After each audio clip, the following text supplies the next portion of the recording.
आपने मुझे शुरुआत में नमस्ते कहा। नमस्ते, नमस्ते के क्या मानी है भाई साहब, आप बोल सकते हैं?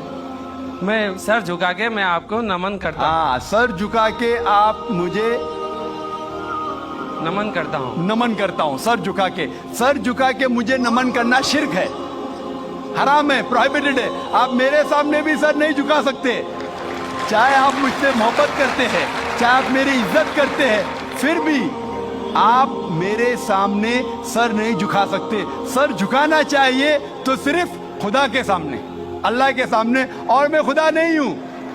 इसीलिए मैं जवाब में आपको कहूंगा अस्सलाम वालेकुम, आप पे सलामती हो, आप पे सलामती हो।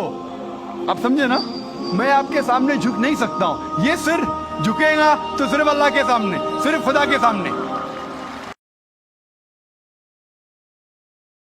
इन्नल्लाह व मलाइकतहु युसल्लूना अलन नबी या अय्युहल्लज़ीना आमनू सल्लू अलैहि व सल्लिमू तस्लीमा।